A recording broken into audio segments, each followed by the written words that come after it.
السلام عليكم. ايه الاخبار؟ بقالنا كتير قوي غايبين عن الفلوجز، ويشاء ان النهارده اول يوم اشتغل فيه بعد 10 ايام تقريبا.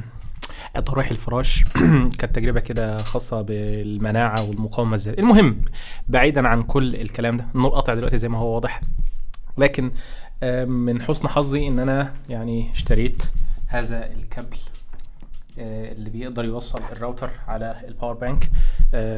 بحثت في الموضوع، لقيت ان المشكله كلها ان الراوتر بيحتاج 12 فولت والباور بانك بيطلع 5 فولت، ففي كابل بيحول ال 5 فولت ل 12 فولت. اشتريته من على امازون مصر ب 50 جنيه. ممتاز قوي بصراحه، يعني قضى الغرض، ومشغل النت والنور قاطع واللابتوب مشحون، فانا تقريبا يعني مفيش حاجه معطلاني. والكشاف الجميل ده على اضاءه بس 2%، ممتاز قوي يعني بصراحه، كان استثمار جيد. آه، منور المكان اللي انا قاعد فيه، نور هادي كده. عندنا حاجات كتير قوي محتاجين نعمل لها كاتشب او نراجع عليها، وتعرفوا ايه اللي جرى في الفتره. حاجات كتيره قوي جرت الفتره اللي فاتت، فمشروبك الجميل وعيش معانا الشهرين او ال3 شهور اللي فاتوا كانوا عاملين ازاي. خلينا نبتدي باول واهم حاجه، وهي وصول اسامه الزيرو لمليون مشترك على يوتيوب. طبعا الاصدقاء مستنيين.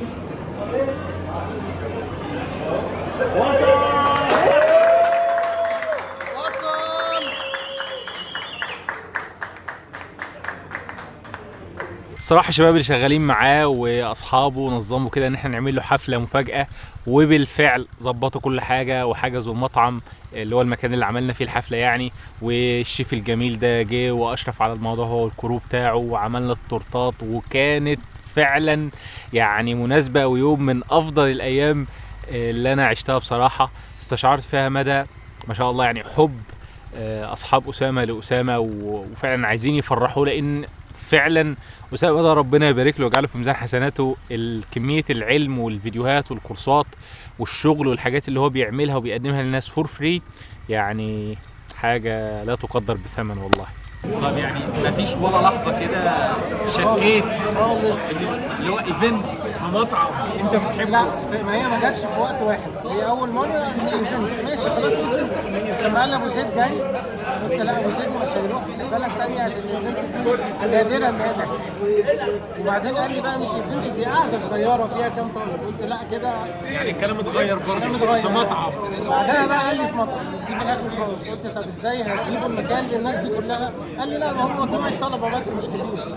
بس انت شعورك ايه دلوقتي؟ والله مش مصدق مش مصدق، حاسس انه اشتغل لسه.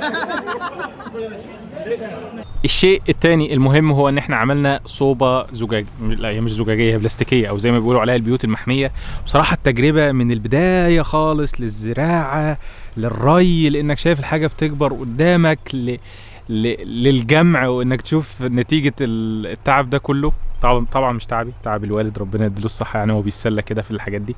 يعني هو بيحب الزراعة قوي يعني، حتى ما شاء الله يعني زارعين هنا مش عارف ده كزبرة ولا اسمه ايه، وزارعين حاجات كتيرة برضو هنا كده، ايه، تسالي وشجر وبتاع. وباذن الله بعد فترة الحاجات دي هتكبر كده وتبقى قاعدة جميلة هنا. ونجيب بروجيكتور بقى اللي يحيى رضوان بيقول عليه ده، ونوصله باور بانك ونعرض ونعرض الافلام على العشة.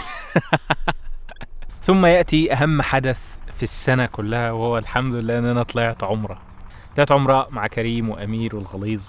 وحقيقي يعني تجربة لايف تشينجينج، تجربة بتغير حياتك كلية.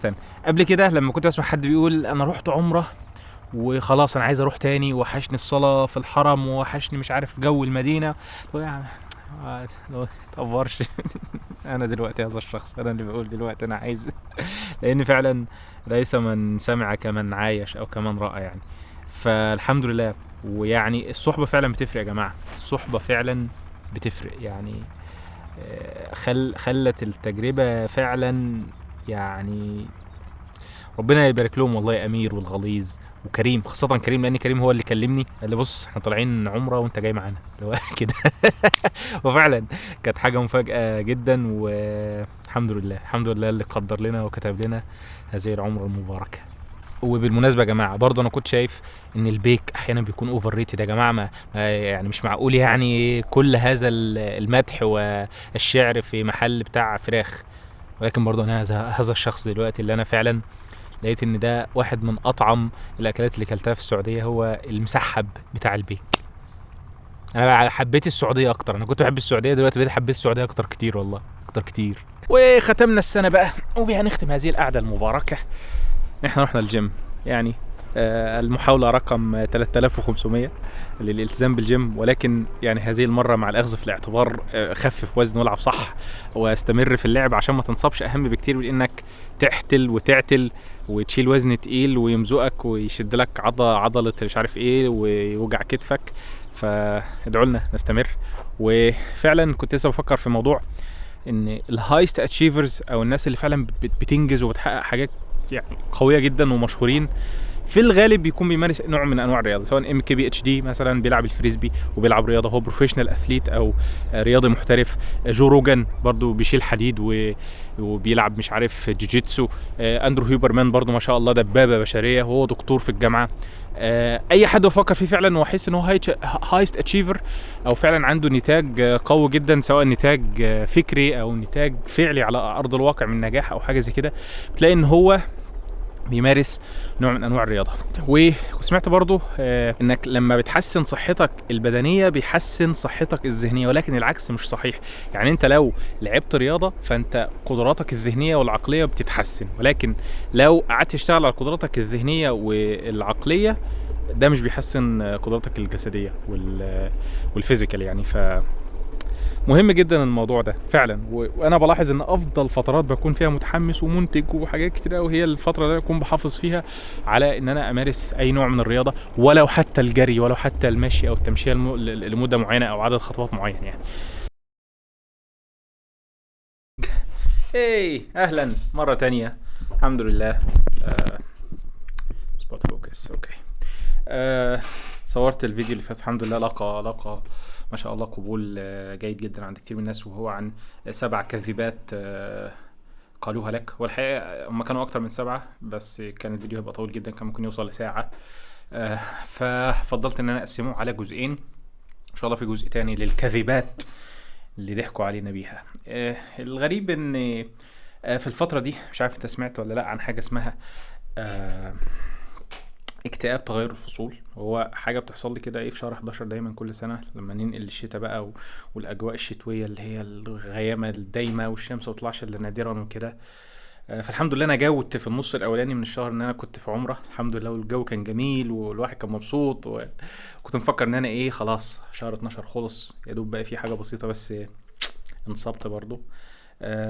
وبصراحه مما اثر عليا جدا في الطاقه وفي الرغبه وفي ان انا اقوم اعمل اي حاجه، مفيش خالص، عايزه تاني نايم طول اليوم ما اعملش اي حاجه. ولكن بنحاول قدر الامكان ان احنا نقاوم الموضوع، او على الاقل على ما يعدي ان شاء الله ما ياثرش علينا بشكل كبير. واهو انا اهو جاي تاني بسجل فيديو عن ترشيحات الافلام. والحقيقه شيء مهم جدا بخصوص الموضوع ده. مش عارف الميكانيزم او ميكانيكية عمل الموضوع ده، او ليه بيجي لنا اكتئاب تغير الفصول، بس هو خلل في الهرمونات بتاعه الدماغ، الهرمونات اللي بتخليك مبسوط او الهرمونات اللي بتحمسك او ايا كان. مش عارف بقى الاكسيتوسين او اخواته. بس عندنا بكره بودكاست مع دكتور محمد ابراهيم، ممكن نبقى نساله عن الموضوع ده، هو متخصص اكتر في السايكوثيرابي او العلاج النفسي، وده تخصصه يعني. بس اكتشفت ان انا من الحاجات فعلا اللي بحس ساعتها ان انا اوكي، ده انا رجعت اهوت والعجله بدات تشتغل والمكنه طلعت قماش تاني، هي لما بقوم انجز حاجه، لما بقوم مثلا اخلص فيديو واصوره والحمد لله دوس ان انا ابلود للاديتور، وقتها بحس ان انا يا رجعنا تاني ولا ايه. بس تاني يوم بلاقيني وقعت في نفس الحفره. طبعا في حاجات علاجيه ادويه او حاجات زي دي، بس طبعا لا يفضل خالص انك تاخد الحاجات دي الا باشراف الطبيب، ولكن في بعض التريكس اللي ممكن تعملها، واظن من ضمن الحاجات دي هي فيتامين دي، لان في الغالب انا كان عندي سيفير ديفيشنسي او نقص حاد فيتامين دي، فبدات ان انا ارجع اخد كورس تاني من فيتامين دي بيساعد جدا. واظن اخواتنا اللي في الدول الاسكندنافيه زي فنلندا والنرويج والحتت دي فرق يعني. كنت شفت تويته لواحد ان هو كان عنده برضه نفس الكلام، ان في الشتاء بينهار، وعندهم الجو على طول تقريبا الشتاء بينهار حرفيا ومكتئب وزعلان وبتاع، بس لما خد كورس فيتامين دي الموضوع فرق معاه، وفرق في طاقته، وفرق في حاجات كتير. آه فده يعني ايه فلوج في السريع كده، بنوضح الوضع، وان جزء كبير من الموضوع هو بسبب يعني دخلت الشتاء علينا، ما بتبقاش داخله ظريف خالص. عشان كده انا بحب الصيف عن الشتاء، اللي هو ممكن يكون صادم ناس كتيره اللي بتحب الشتاء بقى، وتقعد تشوف الاجواء الشتويه وفنجان القهوه، وان كان بيسمع بقى الست فيروز في الباك جراوند، او ياخد البطانيه كده على الكنبه ويتفرج على فيلم. وده شيء جميل تعمله في الشتاء يعني، وتدفى وبتاع. بس هناك أناس آخرون يعيشون على هذا الكوكب يؤذيهم الشتاء بشكل كبير جدا، وأنا يعني طبعا يعني الأذى بتاعي الحمد لله يعني بسيط خالص. بس بشكل عام الشتاء بيبقى من الفصول المخيفة بالنسبة لي. ربنا يعدي على خير. بس يا سيدي، ف لسه كنت فاكر ان افضل حاجة تساعدك انك تتخطى انك ما بتعملش حاجة، انك تقوم تعمل حاجة فتدي لك شحنة تمشيك شوية وتطلعك من الحفرة بتاع انك ما بتعملش حاجة. It's a paradox. دي مغالطة مهمة جدا. اوكي جايز، يعني حد عنده الموضوع ده اكتئاب تغير فصول؟ وبكده نكون ختمنا هذا الفلوج الجميل الطويل الماتع، فعلا ماتع. وانتظروا ان شاء الله يعني فلوج خاص بالصوبة والمراحل وفعلا تجربة مذهلة انك تشوف الحاجة بتكبر قدامك كل يوم.